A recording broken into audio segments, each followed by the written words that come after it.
মৌলানা ভাসানী অধিকাংশ মানুষ শ্রমিক কৃষক মেহনতি মানুষের মুক্তি, দেশের স্বাধীনতা সার্বভৌমত্ব, দেশের প্রাণ প্রকৃতি রক্ষা, এই সব কিছুকে এক সূত্রে ভাবতেন। বাংলাদেশের স্বাধীনতা সার্বভৌমত্ব, এই দেশের প্রাণ প্রকৃতি নদী, এই দেশের মানুষের মুক্তি, এক সূত্রে ভাবার একমাত্র নেতা মৌলানা আব্দুল হামিদ খান ভাসানী। এবং যা সংগ্রামের ইতিহাস তৈরি করেছেন নিজের এই দীর্ঘ জীবনে, এই দেশের মানুষের মুক্তির সংগ্রামে, আজকের বাংলাদেশে 54 বছর পরেও আমরা সেই সংগ্রাম থেকে দিশা খুঁজি, কিভাবে আমরা ভবিষ্যতে এগোবো। বিশেষভাবে 2024 সালে আমাদের ছাত্র শ্রমিক জনতা যখন আরেকবার রক্ত দিয়ে এই দেশে ফ্যাসিস্ট সরকারকে ক্ষমতা থেকে উৎখাত করে, ভারতের দলাল একটি সরকারকে উৎখাত করে বাংলাদেশকে নতুন করে আবার তার মর্যাদায় অধিষ্ঠিত করেছেন, নতুন করে বাংলাদেশের যাত্রা শুরু করেছে, তখন আমাদেরকে বারবার মৌলানা ভাসানীর কাছে ফিরতে হচ্ছে। কিভাবে আমরা আমাদের যাত্রা তৈরি করব? বন্ধুরা আমার, আপনারা প্রেক্ষাপট শুনেছেন,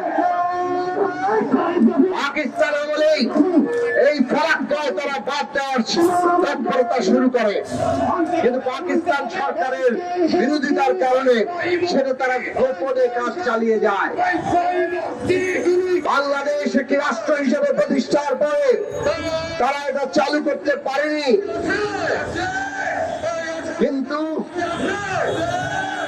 প্রতারণামূলক ভাবে পরীক্ষামূলক চালুর কথা বলে 10 দিন তারা চালু করবে, এইরকম 10 দিন চালুর কথা বলে আর সেটা তারা বন্ধ করেনি। 1975 সালের 21শে মে তারা এটা চালু করে, কথা ছিল 11 থেকে 21শে মে পর্যন্ত চালু করবে পরীক্ষামূলক ভাবে। মৌলানা ভাসানী 76 সালে এসে অসুস্থতা থেকে উঠে বললেন, যদি ভারত ফারাক্কা বাঁধ এই প্রকল্প বাতিল না করে তাহলে তিনি লং মার্চ করবেন।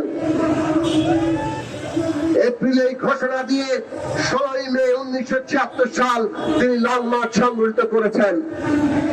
এই দেশের মানুষ তার ডাকে ওই রকম এই গরমের দিনেও সারা দেশের মানুষ রাজশাহীতে জড়ো হয়েছে। লক্ষ লক্ষ মানুষ সেই রাজশাহী থেকে চাঁপাইনবাবগঞ্জ হয়ে শিবগঞ্জ থানার কানসাটে গিয়ে উপস্থিত হয়েছিল।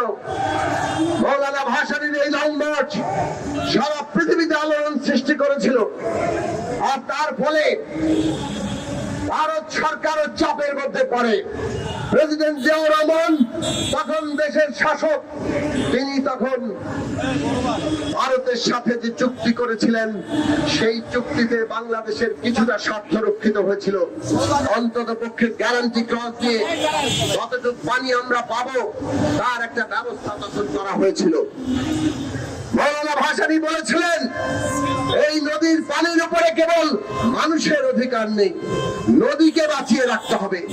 নদী বাঁচতে হলে নদীর পানির প্রবাহ দরকার। নদীতে যে জীবন আছে, সমস্ত জীবনকে বেঁচে থাকতে হলে তার প্রবাহ ঠিক থাকতে হবে। পশু পক্ষী সাপ ব্যাঙ সকলেই কিন্তু এই পানির চক্রের সাথে যুক্ত। সবার অধিকার, সকল প্রাণের হক এই নদীর মধ্যে। নদী যদি না থাকে তাহলে ভারত বাংলাদেশ, ওই বাংলা এই বাংলা সকলেই কিন্তু ক্ষতিগ্রস্ত হবে।